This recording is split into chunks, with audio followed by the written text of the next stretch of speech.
में इंडस्ट्रियलाइजेशन हो गया, ऐसा नहीं है। कहाँ पे हुआ है? एक भी इंडस्ट्री का नाम एम्स क्या है? एम्स क्या है? एम्स तो बहुत पहले का सैंक्शन तो सब कुछ हुआ। सैंक्शन तो हमारे कश्मीर में परमात्मा ने क्या नहीं किया था, जम्मू में क्या नहीं किया था? इंडस्ट्री कौन सी आई है? इंडस्ट्रीज आई नहीं है जम्मू की। युवा आज भी बेरोजगार सड़कों। भाई युवा तो बेरोजगार होगा, मैं कब कह रहा हूँ नहीं होगा, युवा बेरोजगार होगा, लेकिन अब ऑप्शंस है। जब 4, 5, 10 इंडस्ट्रीज खुल जाती है, ऑप्शन ओपन हो रहे हैं। कहाँ खुली इंडस्ट्री? देखिए एम्स आपका खुल गया, आपका IIM यहाँ पर स्टार्ट हो गया। अब आपको अगर नजर नहीं आ रहा है तो मैं अपना थोड़ी ना आपको दे दूंगा। रोजगार खत्म हो, डॉक्टर तो बाहर से आ रहे हैं, दिल्ली से डॉक्टर आ रहे हैं, डॉक्टर हमारे भी आ रहे हैं, हमारे पेशेंट डॉक्टर बाहर से आ रहे हैं। पेशेंट कहाँ का है? पेशेंट कहाँ? पेशेंट मुंबई से नहीं आ रहे हैं ना। पेशेंट की बात कर रहा हूँ, आप पेशेंट की बात कर रहे हैं। नहीं, जब रोजगार भी ऐसे ही क्रिएट होते हैं ना, रोजगार लेना तो ना जाएगा एम्स में। भाई रोजगार लेने पेशेंट नहीं जाएगा, लेकिन वहां जब आप 10 दुकानें खोलते हैं, चाहे वो मेडिकल प्रैक्टिशनर्स की दुकानें खोलते हैं। की बात करूं, आप दुकानों की बात नहीं, इंडस्ट्रीज भी खुली है, क्यों नहीं खुली है? की बात करूं, आप दुकानों की बात कर रहे हैं। इंडस्ट्रीज भी 5,000, 10,000, 15,000 की नौकरी पर काम करता है जो बच्चा काम कर, उसकी मजबूरी है 15,000 में काम करना। रोजगार है ना, पढ़ा लिखा नौजवान, रोजगार है ना, रोजगार है ना। अब इसे रोजगार मानते हैं? अब इसे ऑफ कोर्स मैं इज्जत की चीज को रोजगार मैं 10,000 रुपए जो इज्जत की रोटी मिलती है, मैं उसको भी रोजगार मानता हूं। मतलब कि हमारे हिंदुस्तान में फिर बेरोजगारी नहीं है, हर बंदा तो 10,000, 15,000 के लिए जॉब तो कर ही रहा है। तो ऑफ कोर्स कर रहा है, तो रोजगार तो मिल रहा है ना उसको। उस रोड में कितने इंजीनियर होंगे? कम से कम कुछ भी नहीं तो 5,000 से ज्यादा इंजीनियर होंगे। कहाँ के इंजीनियर है वो सारे? अरे वो जम्मू कश्मीर के हैं, वो कभी वहाँ फॉरेन से, इंग्लैंड से थोड़ी ना है, छोड़िए कहीं के, वो मेरे देश के है ना, मेरे देश के है। मेरा देश का बच्चा अगर पूरे देश में घूमता है तो जम्मू में क्यों नहीं आ सकता है देश का बच्चा? कहाँ जाएंगे? जिस एक एम्प्लॉय 12th ग्रेजुएट को बाहर से जम्मू कश्मीर में लाए जा रहे हैं, क्या जम्मू के कॉन्ट्रैक्टर काबिल नहीं है? क्या वो जम्मू ऐसा नहीं होता है। जो आपको जम्मू कश्मीर के बेरोजगार युवाओं की कोई चिंता नहीं है? आपको ऐसा नहीं होता है। मैं वो वाली सियासत नहीं करता हूँ ना, मैं आपको खुश करूँ यहाँ मीडिया के माध्यम से सभी बेरोजगार को बोलूंगा आप सबको कल रोजगार मिलेगा, मैं वो सब नहीं करता। जो फैक्ट हुआ रियासी, उधमपुर, पुंछ, रजौरी में जो आतंकवाद की बढ़ोतरी हुई, इसका जिम्मेवार वो है सीएम के भी लिए जिम्मेवार कैसे मानते हैं आप? आतंकवाद आपुर में हूँ, आपुर में हूँ। वो कैसे? आपुर में इसलिए जिम्मेवार हूँ, आतंकवाद मैं कह रहा हूँ मैं और आप जिम्मेवार हैं। हम सब। सरकार जिम्मेवार नहीं है? सरकार किस बात पर? सरकार अपना काम कर रही है ना, जो भी आतंकवादी निकलता है उसको पहुंचा देते हैं ना, हम जिम्मेवार, उसको हूर और परी के पास पहुंचा देती है ना सरकार। वो बेहतर हुरूम के पास भेज देती है उनको, जो भी नजर आता है, जहां भी पता लगता है, चाहे वो डोडा हो, भद्रवा हो, किश्तवाड़ हो। ये कहना है कि लोकल, देखिए आपका ये कहना है कि उनको, मैं कह रहा हूँ लोकल लोगों को विजिलेंट रहना बहुत जरूरी है। कश्मीर मैं ऑनलाइन आपको कह रहा हूँ, ये ऑनलाइन मैं आपको कह रहा हूँ, मेहरबानी करके इसको कोट मत करिए आप। टारगेट किलिंग हो गई, उस वक्त दिक्कत हो गई है, हम उसके साथ में, मैं हर एक कश्मीरी पंडित, कश्मीरी पंडित के साथ खड़ा हूँ। डर का माहौल, जहाँ गन कल्चर बीच में आ गया वहाँ हर जगह डर का माहौल है। आज भी पंजाब सिक्योरिटी रहेगी भाई, जहाँ गन कल्चर है वहाँ। नहीं, कौन कहता है? मैं तो पॉलिटिकल होके सिक्योरिटी के बगैर भी घूमता हूँ, सिक्योरिटी में भी घूमता हूँ। मंदिर के कौन कहता है भाई? क्यों ऐसी बात करता है? कहाँ पर गए? खीर भवानी मंदिर, माता खीर भवानी के यहाँ पर कहाँ सिक्योरिटी है? माता खीर भवानी के मंदिर की सिक्योरिटी है, मंदिर की हाँ है ना, वहाँ आपको सिक्योरिटी। तो आप डरे नहीं, आप मस्त रहे। खीर भवानी तक आखिरी गन कश्मीर से खत्म नहीं होगा, तब तक कश्मीरी पंडित की घर वापसी नहीं होगी। ऐसा नहीं होता आपके कहने से। नमस्कार, द पब्लिश में आप सभी का स्वागत और मैं हूँ वरुण शर्मा। जम्मू कश्मीर के तमाम मुद्दों को लेकर आज हम चर्चा करने जा रहे हैं कि आखिरकार 5 अगस्त 2019 के बाद जम्मू कश्मीर में किस तरह के बदलाव देखने को मिले हैं। एक तरफ भारतीय जनता पार्टी का ये कहना है कि जम्मू कश्मीर एक नया जम्मू कश्मीर बन चुका है, कश्मीर में पत्थरबाजी बंद हो चुकी है, आतंकवाद का खात्मा हो चुका है। अगर आतंकवाद का खात्मा हो चुका है तो कठुआ, उधमपुर, रियासी में किनके साथ मुठभेड़ हो रही है, एक बड़ा सवाल है। 2018 के बाद पहली बार जम्मू कश्मीर में विधानसभा का स्तर हुआ, सेशन चला, लेकिन जम्मू कश्मीर का एक भी मुद्दे पर वहां पर चर्चा नहीं की गई। आज इन्हीं मुद्दों को लेकर बातचीत करेंगे। बातचीत करने के लिए मेरे साथ राष्ट्रीय लोक जनशक्ति पार्टी के national spokesperson Sanjay Saraf ji से मेरे साथ है। संजय, स्वागत करना चाहूंगा आपका। संजय जी, 5 अगस्त 2019 के बाद कहा जा रहा है कि नया जम्मू कश्मीर बनकर तैयार हो जाएगा, रोजगार के नए अवसर प्रदान हो रहे हैं, आतंकवाद का खात्मा हो चुका है, और नई नई इंडस्ट्री जो है वो जम्मू कश्मीर में आकर एस्टेब्लिश हो चुकी हैं। आपको क्या लगता है कि आज चर्चा करेंगे इन मुद्दों को लेकर, क्या लगता है कि 2019 से पहले का जम्मू कश्मीर और 2019 के बाद का जम्मू कश्मीर, क्या अंतर देखते हैं आप इसमें? नहीं, अंतर तो है। आप बीइंग एन जर्नलिस्ट अगर आप इसको कह रहे हैं अंतर नहीं है, मेरे को तो अंतर दिख रहा है। अगर आप 1 to 1 लेंगे 5 अगस्त 2019 से पहले, अगर आप कश्मीर की बात करते हैं, जहाँ जम्मू कश्मीर में है तो वहाँ कश्मीर, पहले कश्मीर को टच करेंगे। जहाँ आप कश्मीर की बात करते हैं तो कश्मीर में देखिए स्टोन पेल्टिंग खुलेआम हो रही थी। आज फ्राइडे है, फ्राइडे को पूरी दुकानें बंद होती थी, बराबर 1:30 बजे नमाज अदा होती थी, 2 बजे के बाद बाहर जो आता था स्टोन पेल्टिंग होती थी। पता नहीं कितने बच्चे मारे जाते थे, बेचारे कितने जेलों में थे, PSA था, टोटल हालत ख़राब थी। और कभी भी पिछले 30-32 साल में, ये 3-4 साल छोड़कर 32 साल में कभी हमने ये नहीं देखा कि 365 दिन स्कूल के बच्चे स्कूल में जाते हैं। कभी छुट्टी अंकल थे, कभी हुर्रियत वाले ब्लॉक करते थे, रास्ता बंद करते, छुट्टी जी आज जी बंद है 1 हफ्ते के लिए, कभी कैलेंडर निकल, वो सब चीज़ें बंद हो गई।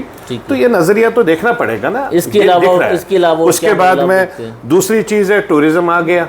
पहले टूरिज्म नहीं था वहाँ, नहीं आता पहले था, टूरिज्म वहाँ पे नहीं जाता था, लेकिन इतना नहीं जाता था जो आज टूरिस्ट जा रहा है। पहले टूरिस्ट जाता था, सवेरे से शाम तक उसके पेरेंट्स के, घर वालों के, बच्चों के फ़ोन आते थे कि आप ठीक है, सब ठीक है, जल्दी आ जाना, होटल में जल्दी जाना। अब तो कोई टूरिस्ट बॉदर ही नहीं करता है, अब घर वाले बॉदर नहीं करते हैं। दूसरी बात जो सबसे बड़ी बात है, 6 बजे के बाद हर बच्चे को अपनी माँ का फ़ोन आता था, जल्दी आ जाओ बेटा, जल्दी घर आ जाओ, लेट हो गया, 6 बज गए। आज 9:30 बजे 10 बजे वही बेटा अपनी माँ को बोलता है कि मामा मैं खाना खा के आऊंगा, मैं खाना घर में नहीं खाऊंगा।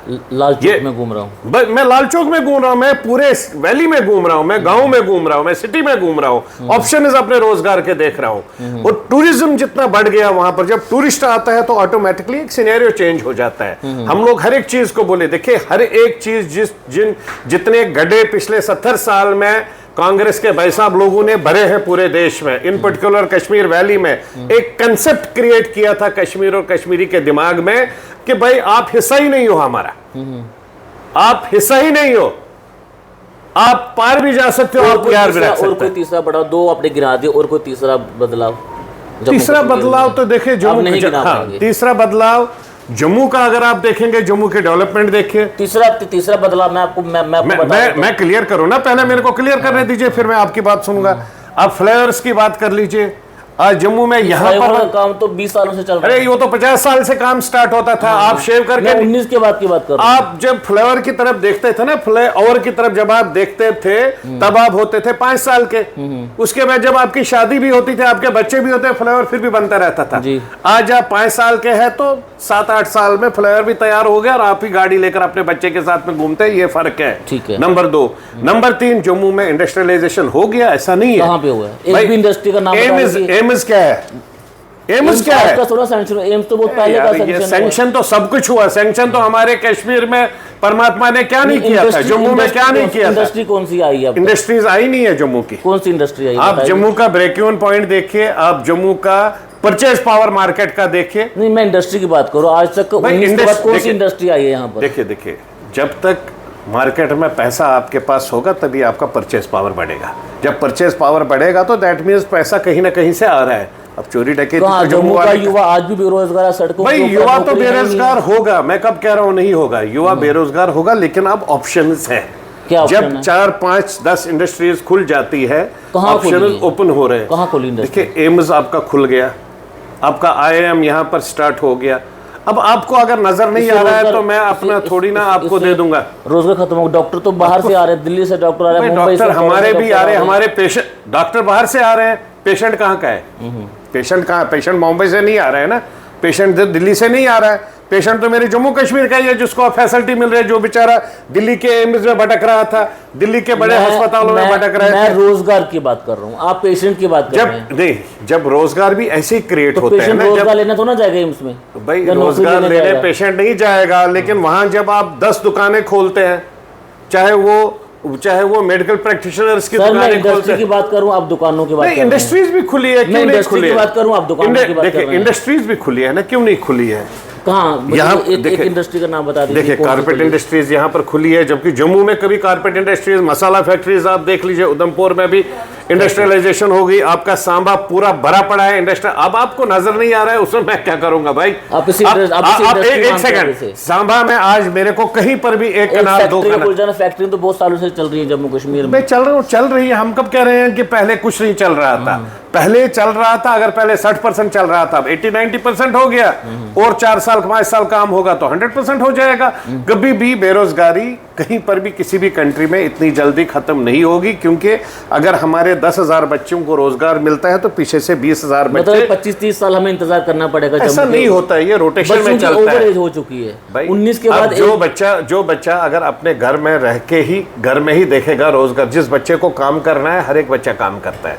ये आप सब लोग जर्नलिस्ट बैठे हैं, आप आपस में ही बैठ के ये ओपनली खुले दिल पर हाथ रख के बोलो, कौन सा बच्चा जो बेरोजगार रहना चाहता है ना, वो इंडस्ट्री के अंदर भी बेरोजगारी रहेगा, घर में भी बेरोजगारी रहेगा। जिसको रोजगार लेना है वो कहीं ना कहीं, चाहे 50,000 की नौकरी नहीं मिलेगी, 100, यू आर एब्सोल्युटली करेक्ट, लेकिन 5,000, 10,000, 15,000 की नौकरी पर काम करता है। जो बच्चा काम कर, उसकी मजबूरी है 15,000 में काम करना। रोजगार है ना, पढ़ा लिखा नौजवान, रोजगार है ना, रोजगार है ना। अब इसे रोजगार मानते हैं? अब इसे ऑफ कोर्स मैं इज्जत की चीज को रोजगार मैं 10,000 रुपए जो इज्जत की रोटी मिलती है, मैं उसको भी रोजगार मानता हूं। मतलब कि हमारे हिंदुस्तान में फिर बेरोजगारी नहीं, हर बंदा तो 10,000 15,000 के लिए जॉब तो कर ही रहा है। तो ऑफ कोर्स कर रहा है, तो रोजगार तो मिल रहा है ना उसको, 100% रोजगार मिल रहा है। आपके यहाँ पर स्टार्टअप्स कितने स्टार्ट हो गए? अब जम्मू में आप सर्वे करते हैं, हम नेक्स्ट वीक फिर बैठेंगे आपके साथ, बैठे मैं लाइव चैनल पर आपको, मैं स्टार्टअप आप देखिए जम्मू में कितने स्टार्ट हो गए, कितने स्टार्टअप स्टार्ट हो गए। फिर मेरे को बोलिए इंडस्ट्रीज तो फिर जब चुनावों में वादे क्यों करते हैं कि हम इतना रोजगार देंगे, तो हम बता, अरे जिसको जिताया है वो उनको बोलिए ना। मैं हर एक मैं स्पोक्स पर्सन हर एक पार्टी का नहीं हूँ। देखिए जो मेरे मैनिफेस्टो में मैंने बोला है मैं उसकी बात करूंगा। स्टार्टअप्स लगे हैं ना, मैं तो गवर्नमेंट की बात कर रहा हूँ। गवर्नमेंट ने स्टार्टअप दिया, ऑनरेबल पीएम, होम मिनिस्टर या डॉक्टर जितेंद्र जी के माध्यम से जो भी सपोर्ट समर्थन मिला है वो तो मिला है, उसको आप और मैं मना थोड़ी ना कर सकते। जो पहले होता था कश्मीर में, अगर एक एम्स होगा तो जम्मू कश्मीर में एक ही एम्स होता है। अब अगर कश्मीर में है तो यहां पर भी है, यहां वहां पर अगर आपने आईआईटी खोला है तो यहां पर भी आईआईटी खोले, वहां आईएम खोला है, यहां पर भी। जब डेवलपमेंट देखिए, सड़कें बन रही है, अब आप बताइए लखनपुर से यहां तक रोड बन रहा है। एक सेकंड, उस रोड में कितने इंजीनियर होंगे? कम से कम कुछ भी नहीं तो 5,000 से ज्यादा इंजीनियर होंगे। कहां के इंजीनियर वो सारे? अरे वो जम्मू कश्मीर के हैं, वो कभी वहां फॉरेन से, इंग्लैंड से थोड़ी ना है, छोड़िए कहीं के, वो मेरे देश के है ना, मेरे देश के हैं। मेरा देश का बच्चा अगर पूरे देश में घूमता है तो जम्मू में क्यों नहीं आ सकता है देश का बच्चा? कहाँ जाएंगे? जम्मू कश्मीर के इंजीनियर को पता है, उसको अगर वो चाहेगा, आज उसके पास ऑप्शन है, अगर वो चाहेगा वो इस रेलवे ट्रैक में भी काम कर सकता है, वो रोड वाले ट्रैक पर भी काम कर सकता है, वो चाहेगा तो वो दिल्ली, मुंबई, मद्रास, कलकत्ता, बिहार, यूपी में कहीं पर भी काम कर सकता है। जितने भी काम चल रहे हैं आप वैसे चलिए मैं बता दूंगा कौन से इंजीनियर कहाँ पे काम करे और कहाँ से कहाँ। मैंने एक सिंपल वे में बोला, जिस इंजीनियर को काम करना है वो हर जगह काम करेगा, जिस डॉक्टर को काम करना है या जिस एक एम्प्लॉय 12th ग्रेजुएट को बाहर से जम्मू कश्मीर में लाए जा रहे हैं, क्या जम्मू के कॉन्ट्रैक्टर काबिल नहीं है कि क्या वो जम्मू ऐसा नहीं होता है। जो प्रोजेक्ट 100 करोड़ 150 करोड़ के नीचे हैं, 200 करोड़ के नीचे है, उस प्रोजेक्ट में एक प्रॉपर ऑप्शन होता है। आजकल सब पोर्टल के थ्रू आता है। आजकल कोई ऐसा थोड़ी है कि आप मेरे दोस्त है, आप मेरे भाई है, लो जी आप टेंडर लो, वो सब दिन खत्म हो गया। आज डिजिटल इंडिया है। डिजिटल में जब आपकी अगर स्पेसिफिकेशन वहां पर अगर टेंडर मांग रहा है कि आपकी मिनिमम कैपेसिटी होनी चाहिए 500 करोड़, तो मेरा अगर कोई यहाँ 500 करोड़ वाला नहीं होगा, जम्मू कश्मीर में क्या लगता है कोई नहीं है 500 करोड़? मैं नहीं कर रहा हूँ, 2000 करोड़ के टेंडर लेने वाले। अच्छी बात है, तो 2000 अगर 2000 टेंडर वाले हैं तो एक बार उसको इंटरव्यू करो, उससे 500 करोड़ का ये टेंडर क्यों नहीं भरा? हो सकता है उसकी इंटरेस्ट नहीं होगा, वो ऑलरेडी अपने 4 काम कर रहा होगा। मंशा ही नहीं है जम्मू की, किसी मंशा नहीं होती है। डिजिटल इंडिया में कोई मंशा नहीं है। डिजिटल इंडिया में जो आप रेट भरेंगे वो मंशा है। डिजिटल इंडिया में जम्मू कश्मीर के कॉन्ट्रैक्टरों को अपना प्रेफरेंस नहीं मिलनी चाहिए। प्रेफरेंस देखिए, जब डिजिटल इंडिया है, ऑनलाइन है, उसमें प्रेफरेंस की क्या बात है? उसमें तो ऑनलाइन में जिसको जो टेंडर निकलेगा उसको प्रेफरेंस मिलेगी। अब यानी कि आप केंद्र सरकार के हक की बातें कर रहे हैं। ऑफ कोर्स मैं देखिए, मैं कह रहा हूँ मैं वो हक की बात करूँ जब मेरे यहाँ काम हो रहा है, सेटिस्फाइड काम हो रहा है। आपको जम्मू कश्मीर के बेरोजगार और युवाओं की कोई चिंता नहीं है आपको? ऐसा नहीं होता है। मैं वो वाली सियासत नहीं करता हूँ ना, मैं आपको खुश करूँ यहाँ मीडिया के माध्यम से सभी बेरोजगार को बोलूंगा आप सबको कल रोजगार मिलेगा, मैं वो सब नहीं करता। जो फैक्ट्स फिगर्स है, I used to speak that thing. Facts figures में मेरे को नजर आ रहा है जो मेरा बेरोजगार बच्चा काम करना चाहता है उसके लिए रोजगार मार्केट में है।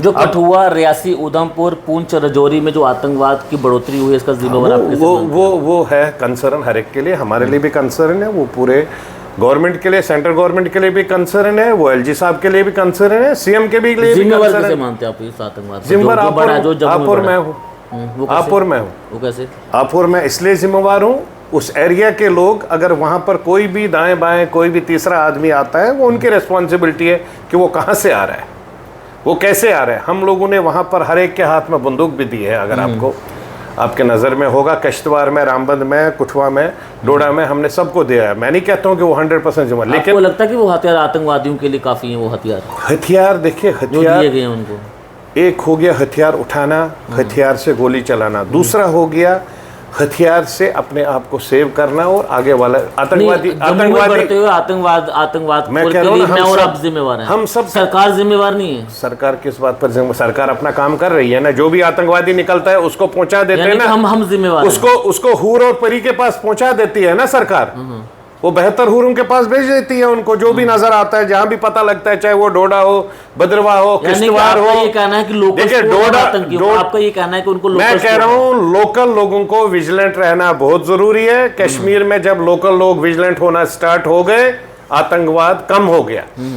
जब उन्होंने सपोर्ट समर्थन स्टार्ट कर दिया गवर्नमेंट को देना, सेम वे में ये हमारी रेस्पॉन्सिबिलिटी है। मैं फिर कह रहा हूँ, मैं आतंकवाद के बीच में रहा हूं कश्मीर में, 2000 से मैं कश्मीर में मिल्टन सिंह के बीच में, या इवन 96 में जब पासवान साहब ने रेलवे लगाया तब से इन्वॉल्व हूं कश्मीर में। तो आतंकवाद की सबसे बड़ी कमजोरी क्या है कि जो मेरा सराउंडिंग के लोग हैं उनको नजर में रखना है कि अगर इस एरिया में कहीं से भी दो लोग आ गए, ये दो लोग कौन है। आतंकवादी गन लेकर खुलेआम हवा में नहीं मारता है आजकल, तो सरकारों का क्या काम है? सरकार को इन्फॉर्म करेंगे। सरकार भी सरकार अपना काम कर रही है, एजेंसीज अपना बहुत बेखूबी से काम कर रही है, तभी आज हम इस चीज पर डिस्कस कर रहे हैं। नहीं तो आज से 5 साल 6 साल पहले मैं आपको खुलकर ऐसे नहीं बोलता कि वो हूर और परी के पास पहुंच जाते हैं, नहीं बोलता। हम डरते थे, सब डरते थे। मैं आपको मीडिया लाइव में बोलता हूं, किसी की हिम्मत नहीं होती थी, न कश्मीर में न जम्मू में, क्योंकि आगे वाला तो मरने को तैयार है, उसको तो कोई फर्क ही नहीं पड़ता है। वो बाहर कहीं पर भी घुस जाता है, मैं जी वहां 4 आदमी को मारूंगा, खुद भी मरता है, उसको क्या फर्क पड़ता है? फर्क पड़ता है जब कोई बेचारा साथी हमारा मारा, गरीब गुरबात आदमी या कोई पैसे वाला भी हो, अगर वो बेचारा मारा जाए तो उसके पीछे उसका परिवार होता है, उसकी फैमिली होती है, उसका सोसाइटी होती है, वो नुकसान होता है। तो उन सब चीज़ों के लिए गवर्नमेंट। एक आखिरी सवाल मैं आपसे करना चाहूँगा, आपकी एक राष्ट्रीय पॉलिटिकल पार्टी है आपकी, एक सवाल मैं आपसे करना चाहूँगा, आप कश्मीरी पंडित समाज से आप आते हैं, कश्मीरी पंडितों के लिए आपकी पार्टी का क्या रोड मैप है ताकि उन सभी विस्थापित कश्मीरी पंडितों को घर वापसी करवाई जाए? देखिए, हमारी पार्टी का जम्मू कश्मीर में पॉलिटिकल स्पेस उतना न पॉलिटिकल बेस है इसमें, लेकिन आपका चेहरा तो है जम्मू कश्मीर में। ठीक है, मैं कहता हूँ चेहरा तो है, मैं कब चेहरे को मैं कहाँ मना कर रहा हूँ, चेहरा है। तो चेहरा होने के नाते मैं अपने सजेशंस दे सकता हूँ, जो मैं हर वक्त अपने टाइम पर गवर्नमेंट ऑफ इंडिया को भी देता हूँ, जो जहाँ एजेंसीज की बात है उनके साथ भी बात करते हैं, होम मिनिस्ट्री को। आपको लगता है अभी कश्मीर में वो माहौल है कि कश्मीरी पंडितों को घर वापस बसाया जाए इस समय? देखिए, मैं तो कहूँगा कि सब उठ के आ जाए, लेकिन हर कश्मीरी पंडित भी अपने हिसाब से अगर वहाँ पर जाएगा तो रहेगा कहाँ पर, जहाँ उसको पहले। कश्मीरी पंडित वहाँ पर नौकरी नहीं कर पा रहा तो रहना तो बहुत दूर की बात। कौन कहता है नौकरी नहीं कर पा रहा है? हमारे बच्चे वहाँ नौकरी कर रहे हैं। कौन कहता है? कितनों को मार गिराया गया वहाँ? वो टारगेट हो गया था। डर रहे कितने कश्मीरी पंडित नहीं डर रहे, ऐसे कश्मीरी पंडित को आप कोर्ट मत करिए मेहरबानी करके। मैं ऑनलाइन आपको कह रहा हूँ, ये ऑनलाइन मैं आपको कह रहा हूँ, मेहरबानी करके इसको कोर्ट मत करिए आप। टारगेट किलिंग हो गई, उस वक्त दिक्कत हो गई है, हम उसके साथ में, मैं हर एक कश्मीरी पंडित, माहौल नहीं है, कश्मीरी पंडित के साथ खड़ा हूँ। डर का माहौल, जहाँ गन कल्चर बीच में आ गया वहाँ हर जगह डर का माहौल है। आज भी पंजाब में जाइए, 40 साल हो गए पंजाब में मिल्टन सिंह खत्म हुए हुए, आज भी डर का माहौल है। जहाँ गन कल्चर होता है वहाँ डर का माहौल होता है। बाकी रही बात, कश्मीरी पंडित अपनी स्पेस खुद क्रिएट कर रहा है, क्योंकि कश्मीरी पंडित का पूरा हक है कश्मीर पर। 5000 साल पुरानी हमारी हिस्ट्री है और हमारे से ही कश्मीर है, हमारे से ही जम्मू कश्मीर है। मैं आपको खुलकर विद अथॉरिटी बोल रहा हूँ, कश्मीरी पंडित है तो जम्मू कश्मीर है, इन पर्टिकुलर कश्मीर वैली है। कश्मीर के असली मालिक कश्मीरी पंडित हैं। ऑफ कोर्स, हमारी देखो हमारे ओरिजिन्स है वहाँ पर, हमारी हिस्ट्री है। माँ शारिका का मंदिर है, उसके ओरिजिन से हम निकले हैं। माँ खीरबोनी का है, जेठशा माता का है, ये शंकराचार्य है, कौन से मंदिर नहीं है? गणेश जी का मंदिर है, भगवान गोपीनाथ जी का मंदिर है, या इवन दसगिर साहब का स्थान है, पीर साहब का है, ऋषि पातशाह का है। हम सब लोग कश्मीरी पंडित हर जगह जाते थे, ऐसा नहीं है। हम लोग कंपोजिट कल्चर में रहने वाले लोग हैं, हमें कोई आपत्ति नहीं थी नहीं, और हम लोग अपना धर्म कर्म बहुत अच्छे से और खूबी से करते हैं, इसमें भी कोई दिक्कत नहीं।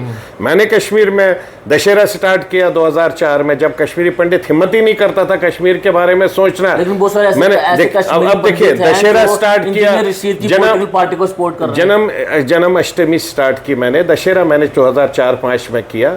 मैंने गणेश जी का मंदिर खोला, मैंने मंगलेश्वर मंदिर खोला, मैंने बतेरे मंदिर खोले। तो इस तब हमारे साथ हमारा भाई भी जर्नलिस्ट है, एक आपका जो सीनियर जर्नल, वो भी साथ में था, पार्टी में था। तो ऐसा नहीं है। बाकी इंजीनियर रशीद कौन सा, वो तो आज मेंबर पार्लियामेंट है भाई, आप और मैं उसको नहीं माने। तो कश्मीरी पंडित उनको सपोर्ट कर रहे हैं खुलकर। अरे जो वो हर एक का अपना आइडिया, व्यू, थॉट है, हम क्यों किसी को रोके? हमने जो देखिए पंडितों को एकजुट होना बहुत ज्यादा जरूरी है। कश्मीरी पंडित अलग कहाँ है, कहाँ बटा हुआ है, कहाँ बटा हुआ है? पॉलिटिकल पार्टीज में तो बटा हुआ है। अरे पॉलिटिकल पार्टीज में आप जम्मू के डोगरे हर एक पॉलिटिकल पार्टी में नहीं है क्या? तो घर वापसी कैसे होगी? एक सेकंड, जम्मू के डोगरे हर एक पॉलिटिकल पार्टी में नहीं है, बिल्कुल है ना? तो कश्मीरी पंडित भी हर पॉलिटिकल पार्टी में घर वापसी की। देखिए अब आपने ही खुद ही बोला, खुद ही सवाल भी किया, खुद ही जवाब भी दे रहे हैं। घर वापसी की जहां पर बात है, कश्मीरी पंडित अगर हर एक पार्टी में होगा, वो अपने अपने तरीके से, पूरे जवाब तो सुन लीजिए।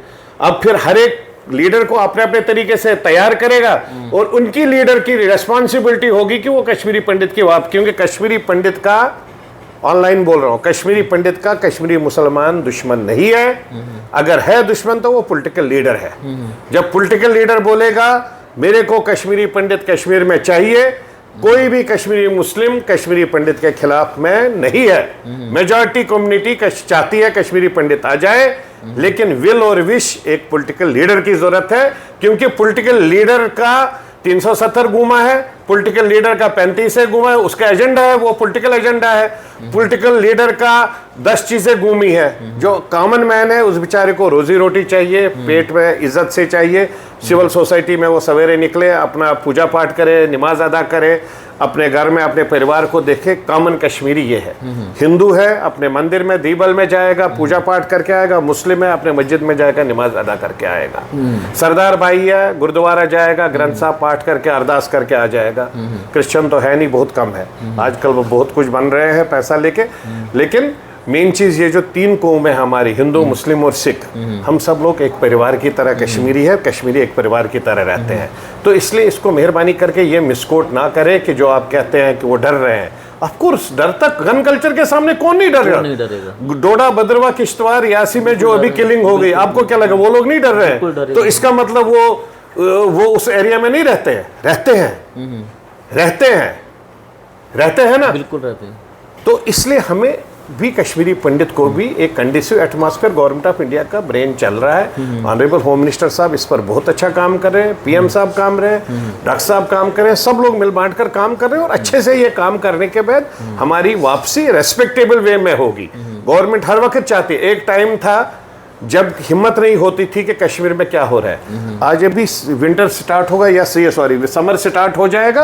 आप देखिए कश्मीरी पंडित की वापसी, कश्मीर माता खीर भवानी के दिन दरबार में एक वक्त था मुश्किल से होते थे 200, 400, 500 लोग, फिर हो गए 5000। आज के टाइम में 50,000 लोग जाते हैं। लेकिन सो सिक्योरिटी, ऑफ कोर्स सिक्योरिटी रहेगी भाई। जहाँ गन कल्चर है वहाँ नहीं, कौन कहता है? मैं तो पॉलिटिकल हो गए सिक्योरिटी के बगैर भी घूमता हूँ, सिक्योरिटी में भी घूमता हूँ। मंदिर के कौन कहता है भाई? क्यों ऐसी बात करता है? कहाँ पर गए हैं?